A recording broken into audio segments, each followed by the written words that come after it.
reflexión de la filosofía y sus laberintos. El tema elegido para hoy es el iusnaturalismo, una doctrina filosófico-jurídica, digamos así, nacida en la antigüedad griega, particularmente con los estoicos, que tuvieron un periodo griego y un periodo romano, que es donde más se desarrolló esta doctrina, y que llega hasta nuestros días con bastante influencia todavía.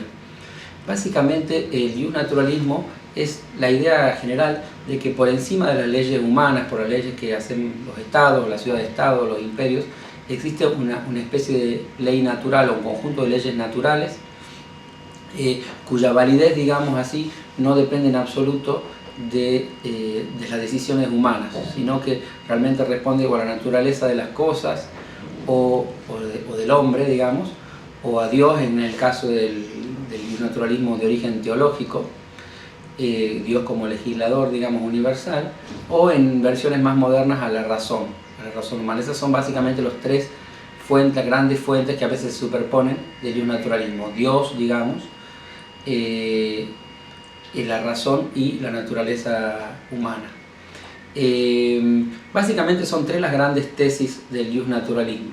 La idea de que existen principios eternos de moralidad, porque es una doctrina que, si bien tiene implicancias jurídicas importantes, es principalmente una doctrina moral, ¿no? Existen principios universales, es decir, está basado en en un objetivismo axiológico, por decirlo así, y que esos principios, una segunda tesis es que esos principios son cognoscibles, que pueden ser conocidos sea por razón, por intuición, por fe, depende de las distintas posiciones, y esta es la tesis que más implicancias prácticas tiene: solo se puede considerar verdadero derecho, auténtico derecho, a aquellas leyes hechas por los hombres que concuerdan con la ley natural. Es decir, que todas aquellas leyes humanas que contradicen en algún punto o que van contra la naturaleza humana o contra estos principios naturales, no son verdaderas leyes, no son verdadero derecho.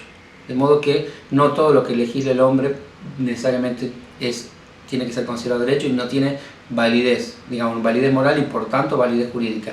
El iusnaturalismo es una doctrina justamente que tiende a asociar la moral y al derecho de una forma necesaria, ¿no? No se puede hablar de derecho sin moralidad, ¿no? Es decir, una frase famosa dentro de un iusnaturalista contemporáneo, que es Radbruch, es que la injusticia extrema no es derecho, ¿sí? Es decir, que no puede ser derecho. Bueno, el iusnaturalismo, como decía, tiene varias etapas. Me interesa remarcar una etapa importante teológica. Dicho sea de paso, en general las religiones monoteístas, pero particularmente la Iglesia Católica, es iusnaturalista desde hace mucho tiempo y sigue siendo, ¿no? Por ejemplo, a veces, muy ocasionalmente, se opone a alguna ley específica, digamos, por considerar que no tiene validez, ya que va en contra de la naturaleza humana. Eso pasó en Occidente en general, por ejemplo, en los países que legalizaron el matrimonio entre personas del mismo sexo. Y para la Iglesia Católica, parece el iusnaturalismo defendido por la Iglesia Católica, porque hay distintos iusnaturalismos. Decía, para el de la Iglesia Católica el sexo solo puede ser entre personas de diferente sexo, por lo tanto es una ley carente de validez, etc., ¿no? Desde ese punto de vista. Lo que me interesa es un poco también en este video contrastar este iusnaturalismo con otras doctrinas que van a veces en dirección contraria desde el punto de vista, digamos, ético e ideológico, pero que también se asientan sus bases habitualmente en una forma de iusnaturalismo. El iusnaturalismo tradicional más bien imponía obligaciones, digamos, es decir, estas leyes más bien ponían límites o obligaciones a los hombres, digamos, por ejemplo, no tener sexo entre personas, entre dos hombres o entre dos mujeres, pero mientras que el iusnaturalismo, que surge a partir del siglo XVIII y que después se materializa con la Declaración de los Derechos Humanos, la original, digamos, de los derechos humanos y del hombre y del ciudadano en Francia, y después la de la ONU mucho después, más bien hace pie en derechos naturales, digamos, o derechos intrínsecos del hombre, y no tanto en obligaciones. Es decir, son dos fuentes distintas, pero que confluyen habitualmente en que ambas son filosóficamente iusnaturalistas, ¿no?